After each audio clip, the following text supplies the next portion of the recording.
4 বছর আগে আপনি 25 লাখ টাকা নিয়ে নিজের জমি বন্ধক রেখেছিলেন। লক্ষণ ঘাটার সঙ্গে দেখা হয়েছিল না? যথেষ্ট বেশি সুদ নিত, তাই না? এটা ওর ব্যবসা, নিজের জাত বলে ডিসকাউন্ট দিত না। লোনটা নিয়েছিলেন কেন? সংসারী লোক, এক ধরনের খরচ হলে তো বলবো। আর এই লোনটা এখন আপনি শোধ করেননি, তাই তো? আসল তো ছেড়ে দিন, সুদটা পর্যন্ত দিতে পারেনি। রিটায়ার্ড লোক, এখন শুধু পেনশন দিয়ে তো কিছু হয় না। আচ্ছা, যখন আপনি জমিটা বন্ধক রাখেন তখন জমির দাম যা ছিল আজও তাই আছে? একদম না, এ তো 2-2.5 বছরের মধ্যে অনেক বেড়ে গেছে। আর এই পরিস্থিতিতে সুজিত গাট্টা, দশরথ গাট্টার মতো লোক কোটিপতি হয়ে গেল রাতারাতি, আর আপনি পারলেন না। হ্যাঁ, আপনি এখনো বলেননি যে লোনটা কেন নিয়েছিলেন। আমার একজন আত্মীয়ের মেয়ের বিয়ে ছিল, পণের পয়সা ছিল না, তাই আমি জমি বন্ধক রেখে ধার করে দিয়েছি। এখন পরিস্থিতি এমন যে আমিও দিতে পারছি না, না ওই আত্মীয় আমাকে পয়সা দিচ্ছে। স্যার, ভূপেন্দ্রর উপরে সন্দেহ করার কারণ নেই। ও কিন্তু নিজের লোনের একটা ইনস্টলমেন্টও বাকি রাখেনি। চাইলে কিন্তু পুরো লোন একসঙ্গে শোধ করে দিতে পারতো। আর কোনো জিনিস বন্ধকও রাখেনি, শুধু লোন নিয়েছে। স্যার, সুবেদার জ্ঞানীগাট্টা থেকে কিছু জানা গেছে কি? কিছু নয়, অনেক কিছু। এই সুবেদার জ্ঞানী গাট্টা হয়তো খুব দয়ালু টাইপের লোক হতে পারে, নয়তো নিজের মাথার মধ্যে ষড়যন্ত্র পুষে রেখেছে। আমার এই লোকটার প্রত্যেকটা ডিটেল চাই, আর ওর আত্মীয়দেরও। কি ব্যাপারে? এই আমাদের জমি টমির ব্যাপারে। এখন পর্যন্ত তো কিচ্ছু জিজ্ঞাসা করেনি। কেন, কি হয়েছে?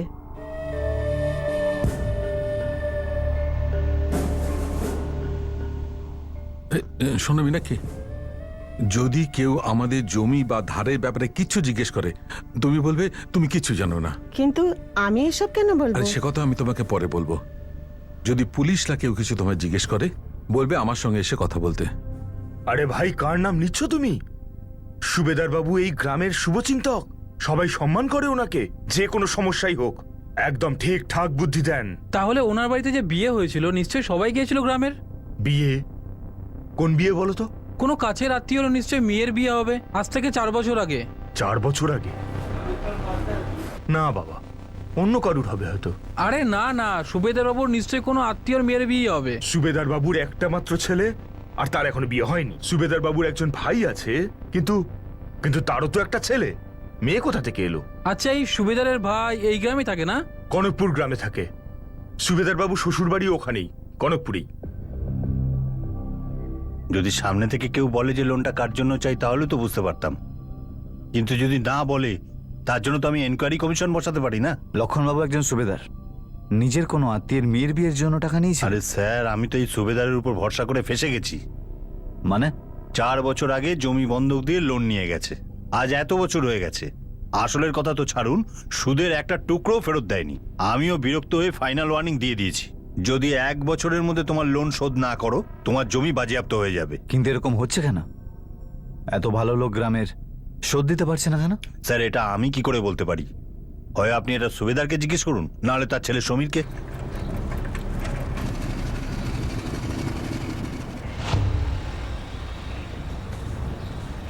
বিগত 5 বছরে এই সুবেদারের কোনো আত্মীয়ের বাড়িতে কোনো মেয়ের বিয়েই হয়নি। সুবেদারের ভাই মহাদেব গাট্টা ছাড়া আর কোনো কাছের আত্মীয় আছে সুবেদারের? না, নেই। এই সুবেদারের ভাইয়ের মহাদেবের এক ছেলে আছে, নাম কিশোর, কিন্তু এই কিশোরের এখনো বিয়ে হয়নি। আর তার বিয়ে যদি হতো তাহলে এত খরচ কেন হবে? ছেলের বাড়ি না? সুবেদারের বউ মীনাক্ষীর বাপের বাড়ি, ওখানে কিছু না, এই সুবেদারের শ্বশুর বাড়িতে ওর শাশুড়ি, নাম গীতা, অভিষেক আর দীপক। এরা দুজন হলো সুবেদারের বউ মীনাক্ষীর ছোট ভাই। এদের দুজনের বিয়ে হয়নি। এদের ছাড়া সুবেদারের আরও কোনো আত্মীয় আছে সেটা আমার জানা নেই, কিন্তু হ্যাঁ, এই কনকপুরে অন্তত কেউ নেই।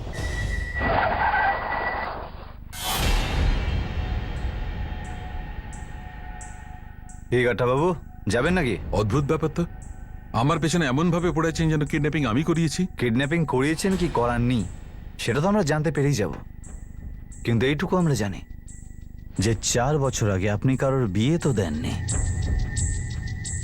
আপনি যেই নাম্বারে ফোন করেছেন সেটি এখন বন্ধ আছে। নাম্বারটা বন্ধ রয়েছে।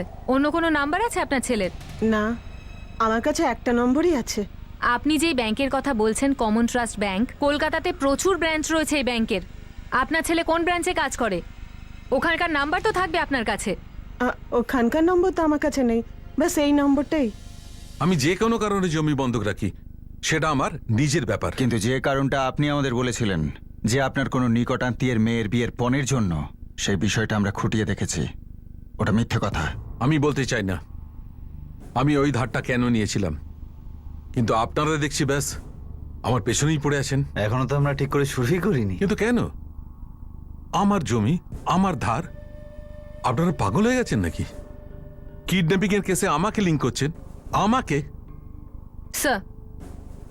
স্যার ওর ছেলে সমীর গাট্টার ফোন বন্ধ বলছে, আর ওনার স্ত্রী এটুকু পর্যন্ত জানে না যে কমন ট্রাস্ট ব্যাংকের কোন ব্রাঞ্চে ওনার ছেলে কাজ করে। আপনাকে ভালো কথাই বলছি, আপনি আমাদের বলে দিন। এখন আপনি বলুন, কি গেম খেলছেন আমার সঙ্গে? প্রথমে আমার লোন, তারপর আমার ছেলে। কি হচ্ছে এসব? আর কাউকে না পেয়ে আমাকে বলেই পাঠা করলেন। কলকাতায় আপনার ছেলে কোথায় আর কোন ব্রাঞ্চে কাজ করে? নেন, লিখুন।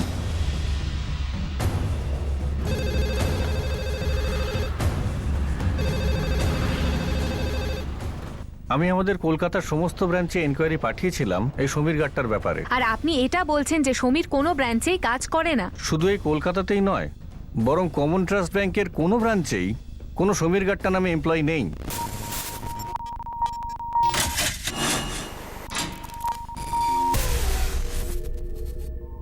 এটা কিশোর গাট্টা সাহেব, সুবেদার জ্ঞানীগাট্টার ভাইপো আর মহাদেবের ছেলে।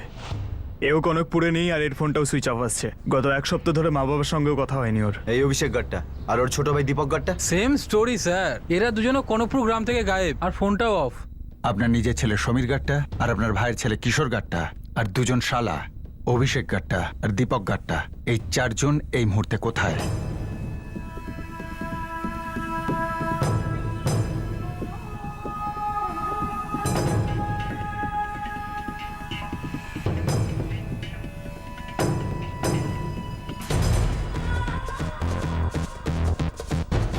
সুজিত,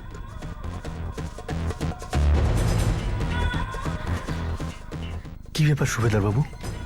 কি জানেন আপনি? সুবেদার বাবু? অসম্ভব। আরে সুবেদার দাদা প্রত্যেক পদে আমাদের সাথে আছে। সেটাই তো ভূপেন্দ্র বাবু, সেই জন্যই আপনাদের আর আমাদের ব্যাপারে সবকিছু জানতো। এক মিনিট ম্যাডাম, যদি সুবেদার বাবু আমাদের ক্ষতি করতে চাইছিলেন তাহলে প্রতি মুহূর্তে আমাকে সাহস দিচ্ছিলেন কেন? আসলে একটা কথা বলতে আমি আপনাদের ভুলে গিয়েছিলাম। সুবেদার বাবু আমাকে বলেছিলেন যে ওদের কথা হয়েছে। কার সাথে? অলোকের সঙ্গে। কি? সুজিত, এই কিডন্যাপাররা আবার তোমায় ফোন করবে।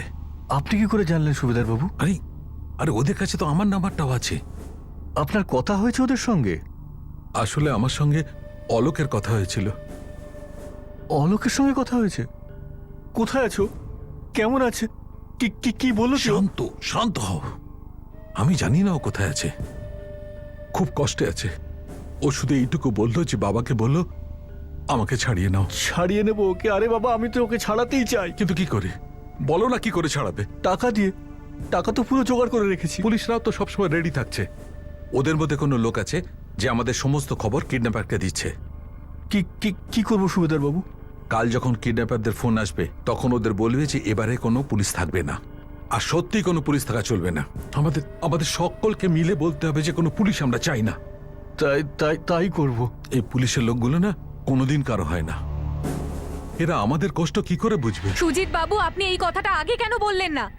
তাহলে অলোক এখন আপনাদের সাথে থাকতো আর গ্যাংটা থাকতো জেলে। এরা সবাই মুলতানগড়ে আছে। এই চারজন মুলতানগড়ে যেখানে রয়েছে সেখানে আপনি আমাদের নিয়ে যাবেন এক্ষুনি, এই মুহূর্তে।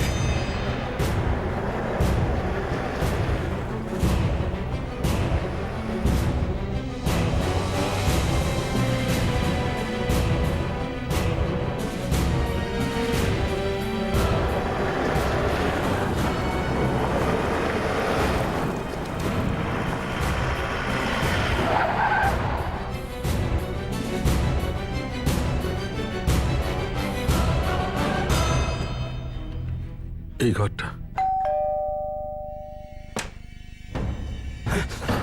এদিকে, দেখি। এদিকে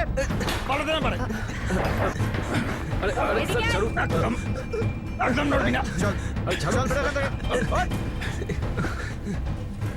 বল অলোক কোথায়? বল সুবেদার, বলো তোমার ছেলেকে। নাহলে শুট করে দেবো। শ্রমিক, বাবা অলোক কোথায়?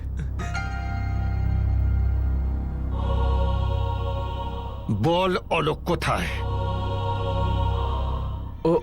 ওই অলোক পালিয়ে গেছে। পালিয়ে গেছে? কবে? আজকেই। আজকে পালিয়ে গেছে? তোর দেখাচ্ছে মজা। এ সমীর, বল না। স্যার, বাবা ও সত্যি পালিয়ে গেছে।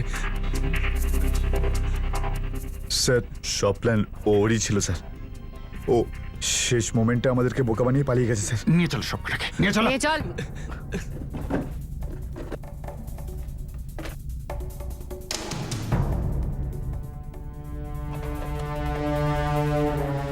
স্যার, মনে হচ্ছে প্ল্যানিংটা অনেক দিন ধরেই চলছিল, আর হয়তো অনেক দিন ধরেই চলতো।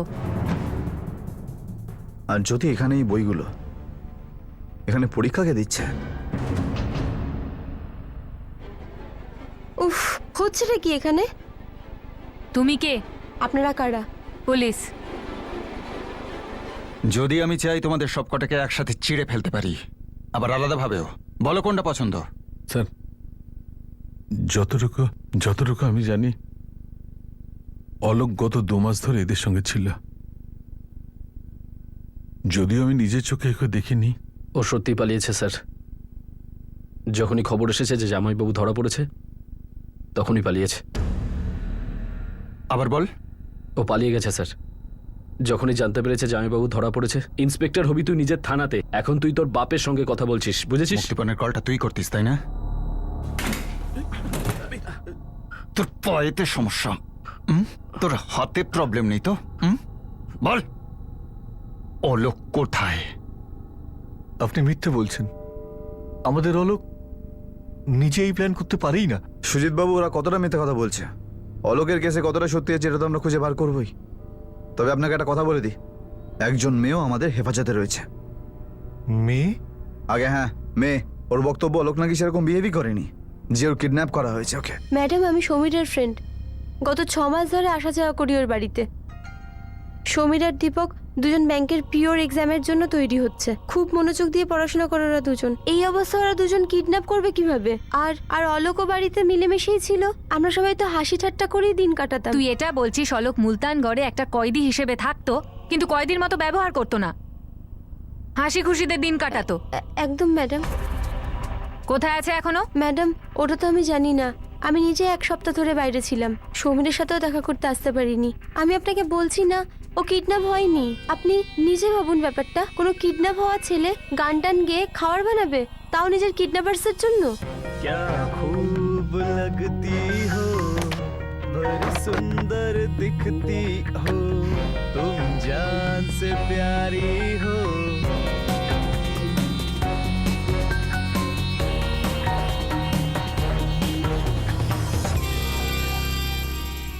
ম্যাডাম, অলোক একবারও আমার সামনে বলেনি যে ও কিডন্যাপ হয়েছে। সমীর বা অন্য কেউই আমাকে বলেনি। আমি মুলতানগড়ে থাকি, ওখানেই পড়াশোনা করি। যদি আমি জানতাম যে সমীর আর সমীরের বন্ধুরা মিলে কোনো কিডন্যাপিং করেছে, তাহলে কোনো সম্পর্কই রাখ না। এদের গল্প শোনার কোনো কাজ নেই স্যার, এদের ধোলাই শুরু করা যাক। আমার তো মনে হচ্ছে মেয়েটাদের সঙ্গে মিলে রয়েছে, যদিও দিকে ওর ব্যবস্থা করছে। না না স্যার, ওকে কিছু করবেন না প্লিজ। ও আমাদের ব্যাপারে কিচ্ছু জানে না। ও ইনোসেন্ট স্যার। তুই তাহলে বল সমীর, কে ইনভলভ ছিল আর কে ইনোসেন্ট? অলোক কোথায়?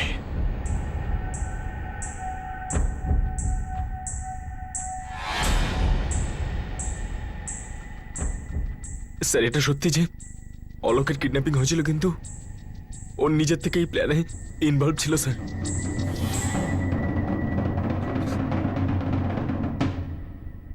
তুই যদি এই দীপককে ভয় পাস না, তাহলে তুই মরবি, আর সেই সঙ্গে তোর গার্লফ্রেন্ড নিহারিকাও মরবে। বল অলোক কোথায়? বল। স্যার, আসল মাস্টার মাইন্ড ও স্যার, দীপক মামা। মিথ্যে কথা স্যার, একেবারে মিথ্যে কথা। এই প্রথমে বলেছিল অলোককে তুলবো, বলেছিল ওর বাবার কাছে অনেক টাকা আছে। বল, বলেছিস না? বলিস তুই? কথা বলছে। আমি বলিনি স্যার এই কথা। আরে সত্যি করে বল, তুই বলিস? আপনি বাবাকে জিজ্ঞেস করুন, আমি এটা করতেই চাইনি। অলোক কোথায় সেটা বল। অলোক কোথায় আমায় বল। বল তাড়াতাড়ি। স্যার ও মরে গেছে স্যার, আমরা ওকে মেরে দিয়েছি স্যার।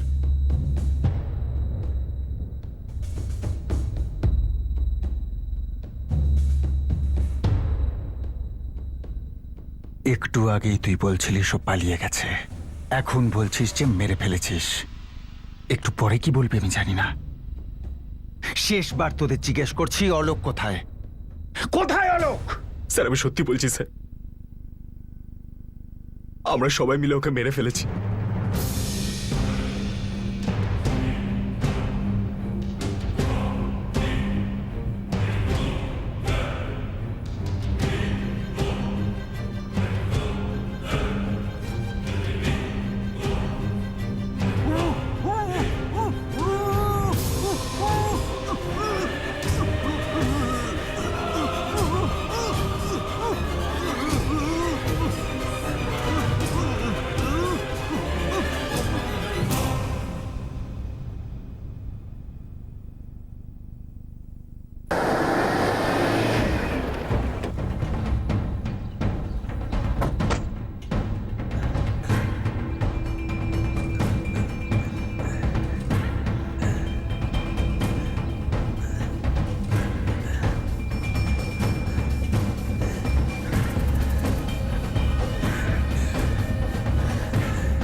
সুজিত,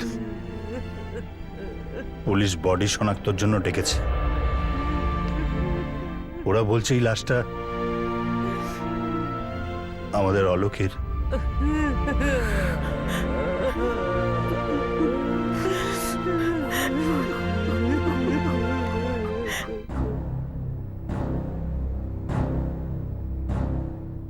দশরথ বাবু, আমরা ওদের থেকে অলোকের খুন আর কিডন্যাপিং এর ডিটেল বার করছি।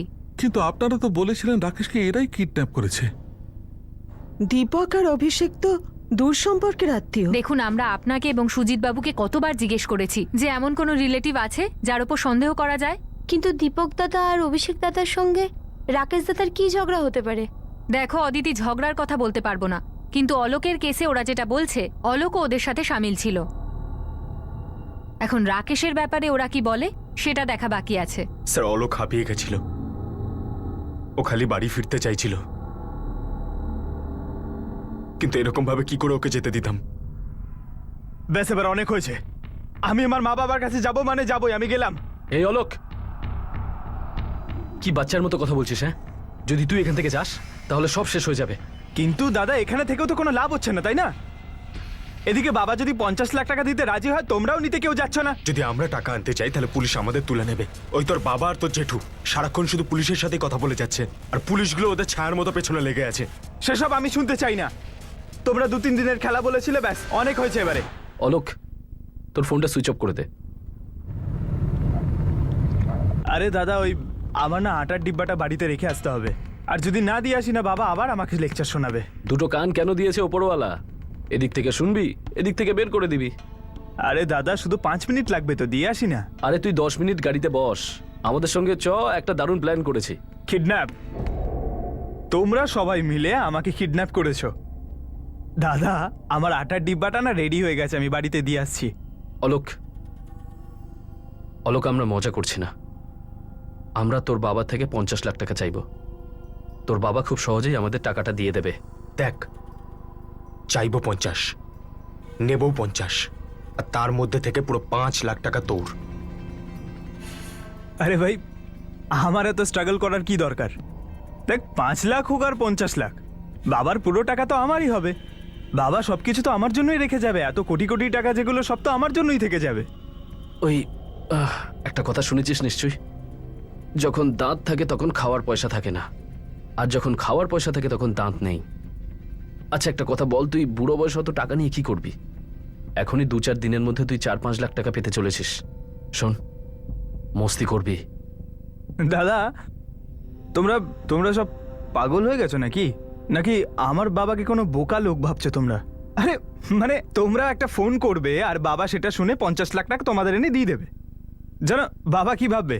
বাবা ভাববে যে এই সব কিছু আমি করাচ্ছি বাবার সঙ্গে আর কি করার জন্য। 50 লাখ না 50টা থাপ্পড় মারবে আমাকে সবার সামনে। আর যদি দিয়ে দেয় তো পুরো 50 লাখ টাকা মাত্র একটা ফোন কলে, তাও আবার ক্যাশ পুরো টাকা।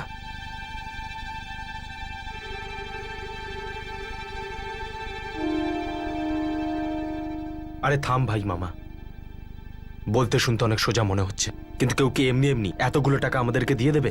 পুলিশের কাছে যাবে না? একটা ছোট্ট রিস্ক ফ্যাক্টর। পুলিশ, আমি কিডন্যাপিং কেসের ইন্ডাস্ট্রিতে অনেক বড় বড় কেস দেখেছি, আর প্রত্যেকটা কেসের ডিটেল জানি। আর এই আমাদের সাথে কে আছে? কিশোর, অভিষেক, দুজনেই আমার সঙ্গে আছে, আমাদের টিম পুরো। মামা মনে হচ্ছে তুমি রাত্রিবেলা করে ক্রাইম পেট্রোল খুব বেশি দেখছো আজকাল। হ্যাঁ, সেটাও আমাদের স্টাডি মেটেরিয়াল। তাহলে মনে হয় পুরো এপিসোডটা তুমি সবসময় দেখো না। একটা এমন কেস বলো যেখানে ক্রাইম সাকসেস পেয়েছে। দেখোনি লাস্টে কি হয়? সব ক্রিমিনাল ধরা পড়েছে আর লাস্টে জেলে গিয়ে পচে। ক্রাইম পেট্রোলে সেই কেসগুলোকেই দেখায় যেখানে ক্রিমিনালরা বোকা হয়, একেবারে বোকার মতো প্রমাণ ছেড়ে যায়। হাজার হাজার এমন কেস আছে যাদের পুলিশ কিচ্ছু করতে পারে না।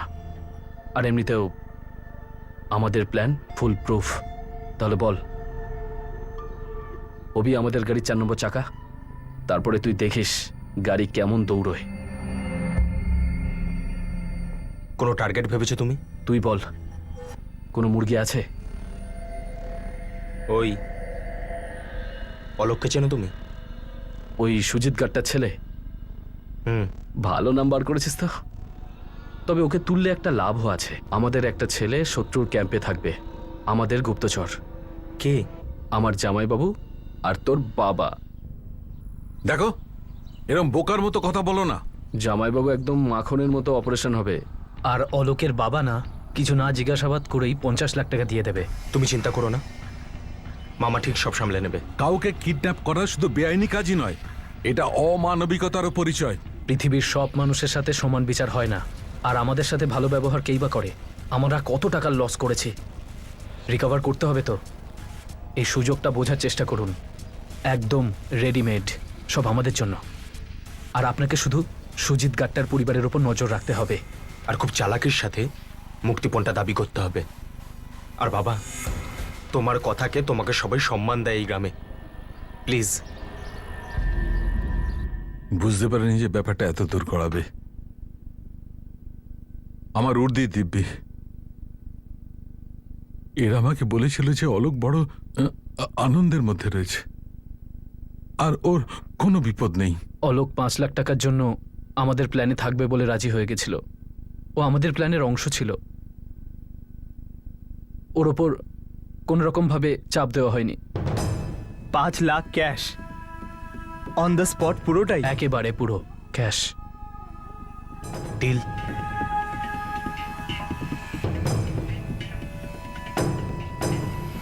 ডিল। আর এই নিহারিকা, এ বিষয়টায় ওর রোল কি? কোনো রোল ছিল না স্যার। ও তো জানতোই না যে অলোক কিডন্যাপ হয়েছে। ও তো ওর সাথে শুধু ফ্রেন্ডলিই ছিল। ফ্রেন্ডলি মানে? নিজের সৌন্দর্য দিয়ে অলোককে ফাঁসাচ্ছিল? ব্যাপারটা কত দূরে গিয়েছিল? স্যার, ও আমার গার্লফ্রেন্ড। ও এমন কিছু খারাপ কাজ করেনি, আর নাকি আমি ওকে দিয়ে করাবো ভেবেছিলাম। স্যার, অলোক নিহারিকার সঙ্গে দেখা করার পর ওর ভালো লেগেছিল, সেই জন্য সমীর ওকে বারবার ডাকতো ওখানে। মানে যখন অলোক তোমাদের প্ল্যানে ক্লান্ত হয়ে পড়ে আর নিহারিকার ওপর থেকে ওর মন সরে যায়, তখন তোমরা ওকে মারলে। ওকে যদি যেতে দিতাম তাহলে আমরা সবাই কেস খেতাম। আমি যাচ্ছি এখান থেকে। ওইদিকে আরে তুই কোথাও যাবি না, চল। বুঝেছিস?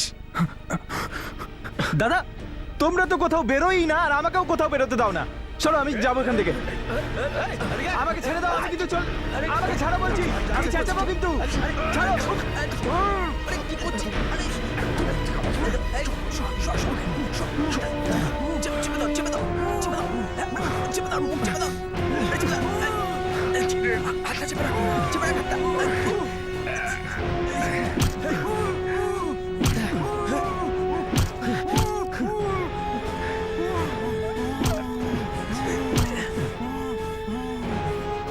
কিছু হয়ে যাক না কেন, একে এইভাবে যেতে দিতে পারি না।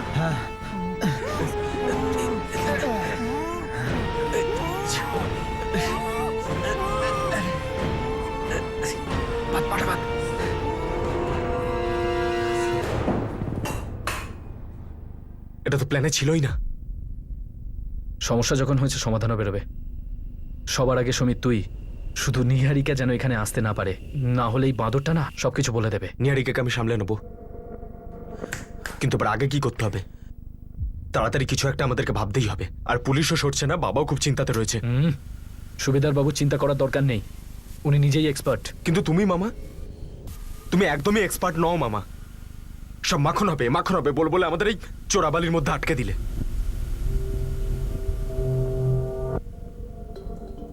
মামা, ব্যাপারটা কিন্তু খুব গুরুতর। বাবা যে জমিটা বন্ধক রেখেছিল, এই ব্যাপারে ইনকোয়ারি করছে পুলিশ এখানে এসে। পুলিশরা কিছু জানতে পারেনি তো আবার? বাবা 100% শিওর তো নয়, কিন্তু উনি এটা বলছেন যে পুলিশদের মধ্যে কিছু একটা ব্যাপার চলছে। আর যদি জামাইবাবু বেকরবাই করে না, আমাদের সবার হাউলুয়া টাইট হয়ে যাবে। এবার বলবে তো আগে কি করতে হবে। কি খবর তোমার রিসার্চ আর স্টাডির? একটু আমরাও তো জানি। নেবল, এমন কি কেস আছে পুলিশ যেটা ধরতে পারিনি আর অপরাধী পালিয়ে গেছে? বল দীপক, কোন কেস? তুই বল। রাকেশের কেসটা, তাই তো? ওই কেসের ব্যাপারে আমি কিছু জানি না স্যার, আমি ইনভলভ ছিলাম না। তুই ইনভলভ ছিলি না? দীপক গাট্টা, রাকেশ গাট্টা নিজেই নিজের কিডন্যাপিং করালো, মুক্তিপণের ফোন করলো, আর তারপর হাওয়া হয়ে গেল। স্যার, রাকেশের কেসটায় আমি একদম ইনভলভ ছিলাম না স্যার। এই আমার ভাই দীপক আর কিশোর, ওরাই ওই কাণ্ডটা করেছিল স্যার। কি বললো ওরা? কোথায় আছে রাকেশ? দশরথবাবু বিশ্বাসের সঙ্গে তো এই মুহূর্তে আমরা বলতে পারছি না, কিন্তু ওরাও বলছিল যে রাকেশও নাকি অলোকের মতোই কিডন্যাপে মুক্তিপণের জন্য হ্যাঁ করেছিল। না, মিথ্যে কথা বলেছে। এই দুটো কেস মিলিয়ে এত মিথ্যে কথা বলা হয়েছে না, যে কেউ সত্যি কথা বললেও আমাদের বিশ্বাস হয় না, আর যদি কেউ মিথ্যে কথা বলে তাহলেও আমাদের বিশ্বাস হয় না।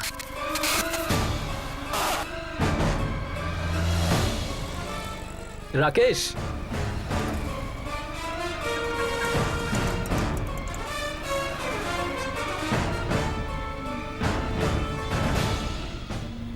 আরে দীপক দা, ফোনটা কেন নিলে? আরে যাতে কেউ ডিস্টার্ব না করতে পারে। আরে পার্টি করবো আমরা ফুল অন সারা রাত। আর কি করবি তুই? আচ্ছা, আমরা যাচ্ছি কোথায় সেটা তো বলো। সারপ্রাইজ, কিন্তু বিশ্বাস কর, শুনলে পুরো চমকে যাবি।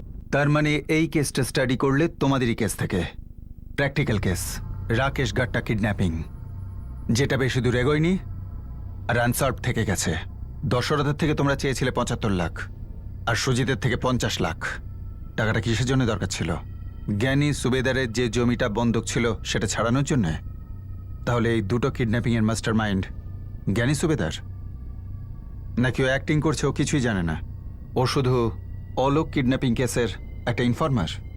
না স্যার, আমার বাবা এর মধ্যে ইনভলভ ছিল না। উনি তো প্রথম থেকেই বারণ করছিলেন স্যার। তোমরাও তো রাজি হচ্ছিলে না। রাকেশ গাট্টা আর অলোক গাট্টা তোমাদের জোর করলো যে আমাদের কিডন্যাপ করে নাও, আর তোমরা কিডন্যাপার হয়ে গেলে। বলো, এই কিডন্যাপিং এর উদ্দেশ্য কি ছিল? আর তোমাদের এত টাকার প্রয়োজনটাই বা কি? তোমরা টাকার জন্য এত অস্থির কেন ছিলে? আমি জানতাম যে রাকেশ কিডন্যাপ হয়েছে, সবাই জানতো, কিন্তু একদম জানতাম না যে এই ব্যাপারে আমার শালা দীপক ইনভলভ আছে। দীপক ইনভলভ কেন ছিল? আমাদের দুজনের অবস্থা খুব খারাপ ছিল, খুব খারাপ। দুজনের অনেক পয়সা ডুবে গেছিল। কোথায়? সরকারি চাকরি পাওয়ার চেষ্টায়। কিন্তু তোকে যেই বলরাম বলছে, কোন ডিপার্টমেন্টে চাকরি করার কথা বলছে? তাতে কি যায় আসে জামাইবাবু? সরকারি চাকরি যে কোনো ডিপার্টমেন্ট হোক, বেটাকে একটা মাইনে গভর্নমেন্ট দেবে আর একটা নিজে উপার্জন করবে। সেজন্য আমি বলছিলাম যে নিজের কামানোর চান্সটা বেশি আছে। আরে ভাই দীপক, তুই তো এই পরীক্ষাটাতেও ফেল হয়ে গেলি। আর এটা ছাড়া তো দ্বিতীয় কোনো বিকল্পও নেই। আর এমনিতেই তুই হ্যান্ডিক্যাপড, তো অ্যাডউইন ছাড়া তো কোথাও অ্যাপ্লাইও করতে পারবি না। কোথাও তো একটা অ্যাপ্লাই করে দাও। আরে ভাই, আমার কাজটা সেরকম ধরনের কিছু না যে কোনো বড় নেতা বা মন্ত্রীযন্ত্রীকে ফোন করে দিলাম। অনেক লম্বা চওড়া কাজ রে। কোনো সরকারি চাকরির জন্য এক্সাম পেপার লিক করা, কোনো যোগ্য লোক দিয়ে সেটা লেখানো, জমা করা, সিস্টেমের পুরো উপর থেকে নিচ অব্দি অয়েলিং করা। পয়সা খাওয়াতে হয় তবে গিয়ে মুখ বন্ধ হয়। কত? এখন এটা তো আমি বলতে পারবো না, কিন্তু এটুকু বলতে পারি যে আচ্ছা আচ্ছা লোকের অবস্থা খারাপ হয়ে যায় টাকা জোটানোর জন্য। ভাই আমি তো পুরো অ্যাডভান্স নিয়ে থাকি। হ্যাঁ, এটুকু গ্যারেন্টি দিতে পারি যে একবার এই চাকরি লেগে গেলে না, মাইনে আর রিটায়ারমেন্টের টাকায় পুরো জীবন চলে যাবে। তুমি যত ঢালবে ততই তাগড়া চাকরি পাবে। 25 লাখ এত টাকা পাবে কোত্থেকে? মা আর অভিষেকের সাথে কথা বলে আমি জমি বিক্রি করে দিয়েছি, আর টাকাও দিয়ে দিয়েছি বলরামকে। 3 মাস পর পোস্টিং পেয়ে যাব অফিসারের। আরে ভাই, সমীরকে কোথাও লাগাও না। ওর চাকরির পরীক্ষা লাস্ট ইয়ার, পাশ করতে পারবে কিনা কে জানে। তুমিও তোমার জমি বিক্রি করবে? না, ওই মহাজনের কাছ থেকে নিয়ে নেব। বলরামের সঙ্গে কথা বলিয়ে দেবে তো? কেন নয় জামাইবাবু, সমীর তো আমারও ভাগ্নে। আর এমনি তো এই বলরাম না কোথাও না কোথাও ঠিক সরকারি চাকরি পাক্কা ফিক্স করে দেবে। তুমি ব্যাস একটা কাজ করো, ফটাফট টাকা জোগাড় করো, আমি কথা বলে দেখছি।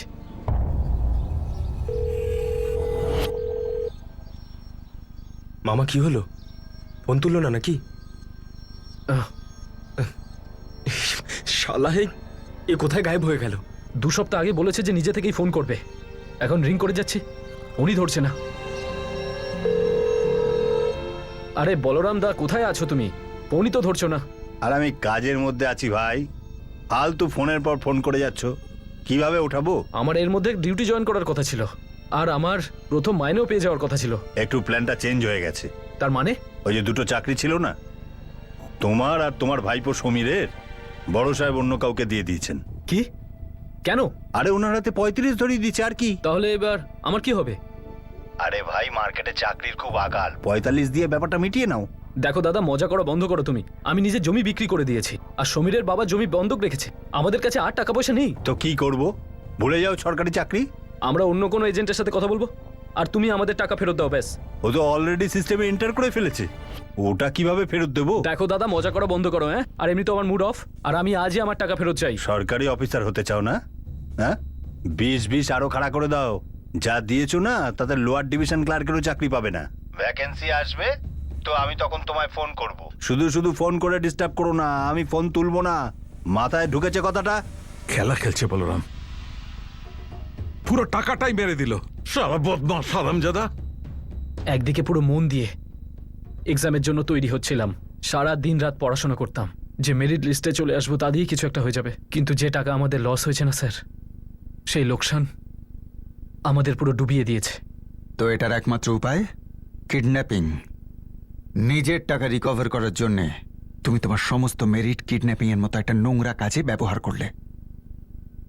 রাকেশ গাট্টা, ও কি কিডন্যাপিং এ যুক্ত ছিল? টাকা কার না দরকার স্যার, কিন্তু রাকেশ ভাবতে গিয়ে বেশি সময় লাগিয়ে দিয়েছে। আরে কত টাইম নিবি ভাবার জন্য? আরে 75 লাখ টাকা তোর বাবা এরকম ভাবে দিয়ে দেবে? তুই পাবি 25 লাখ। 25 বসে বসে এরম ভাবে? আগে তো আমার ফোনটা ফেরত দাও, আমি বাড়ি গিয়ে ভেবে দেখছি। বাড়ি গিয়ে সোজা নিজের বাবাকে বলবি, আর বাবা গিয়ে পুলিশকে বলবে? না, আমি সত্যি ভাবছি। এতে ভাবার মতো কি আছে? একদম দুধ ভাতের মতো। দেখ, আমরা মুক্তিপণ চাইবো, ওরা দেবে, আমরা তুলে নেব, তারপরে আমরা নিজেরা নিজেদের ভাগগুলো নিয়ে নেব, আর তারপর হাওয়া হয়ে যাব। শুনে তো বেশ ভালোই লাগছে, কিন্তু আমি একটু ভাবতে চাই কিভাবে হবে। তুই এখানেই বসে ভাব, সারা রাত ভাবতে থাক। আমি বিশ্বাস করতে পারছি না যে তোমরা অলোক আর রাকেশকে এইভাবে ব্রেন ওয়াশ করে রাজি করালে। অলোক তো খুশি খুশি সবকিছু মেনে নিয়েছিল, কিন্তু 2 মাসের পর পাল্টি খেলো। আর রাকেশ শুরু থেকেই না বলছিল। আর মুক্তিপণের প্রথম কলের পর ও আমাদের সবার উপর রেগে গেছিল। কিশোর, এটা কি? হ্যাঁ, এটা কি? দীপক দা, এটা কি হয়েছে?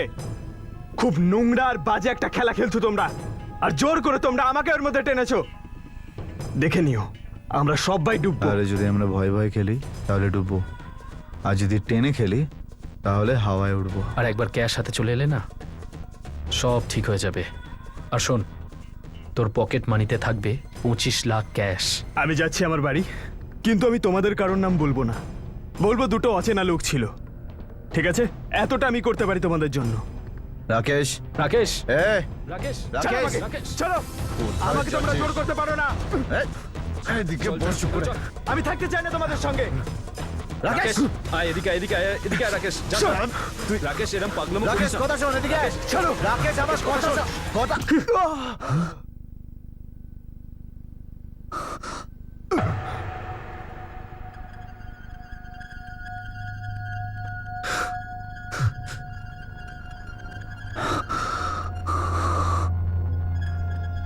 নিঃশ্বাস চলছে।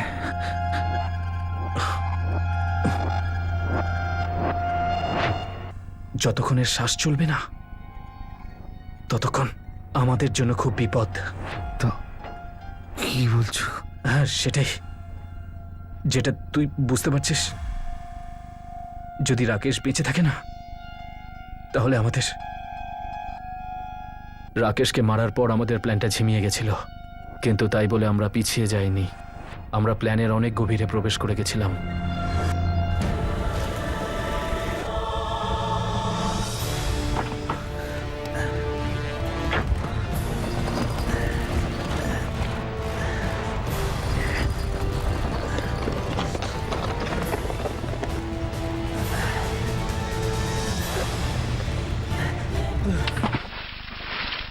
কিডন্যাপিং এর প্রস্তুতি তোমরা পরীক্ষার মতোই নিয়েছিলে।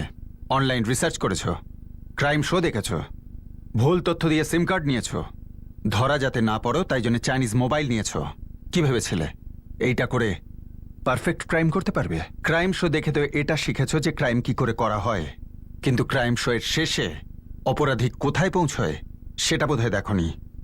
যদি দেখতে তাহলে তোমরা বুঝতে পারতে যে অপরাধী পৌঁছয় সেখানে যেখানে এই মুহূর্তে তোমরা রয়েছো, জেল আর শাস্তির নরকে।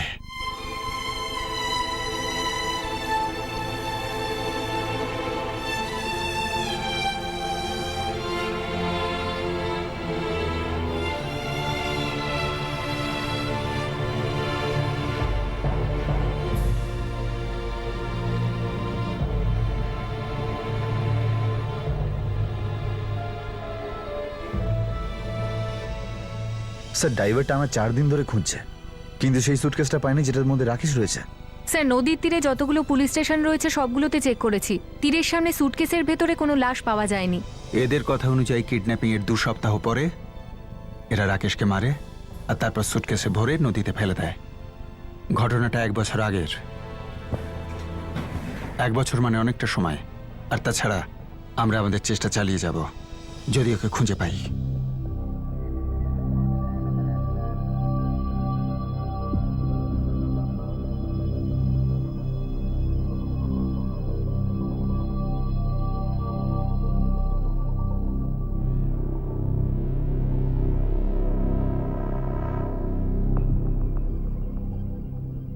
রাকেশ গাট্টার বডি কোনোদিন পাওয়াই যায়নি। অনেক খোঁজাখুঁজির পরেও পাওয়া যায়নি।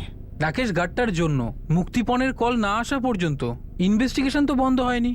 তাহলে হয়তো অলোক গাট্টার কেসটা হতোই না। হ্যাঁ, কথাটা সত্যি।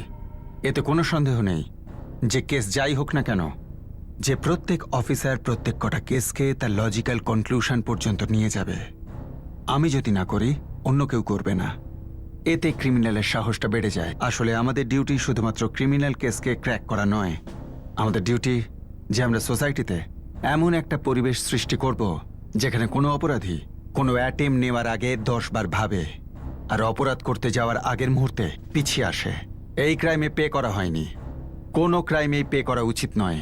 ঘুষ দিয়ে চাকরি পাওয়া, চাকরি পাওয়ার পর ঘুষ খেয়ে সেটা রিকভার করা, এটা হলো একটা জঘন্যতম আর লজ্জাজনক অপরাধ।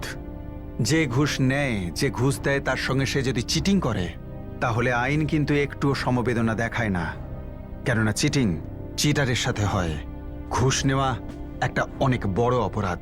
আর এই রকম চিটিং শুধুমাত্র আইনের সাথেই হয় না, কখনো কখনো মানুষের কাজের নিষ্ঠা আর অধ্যবসায়ের সঙ্গেও হয়, যেটার শাস্তি মানুষ সারা জীবন জেলের গারদের অন্ধকারে পেতে থাকে। For more updates, subscribe to our channel, click the show links and enjoy watching the videos.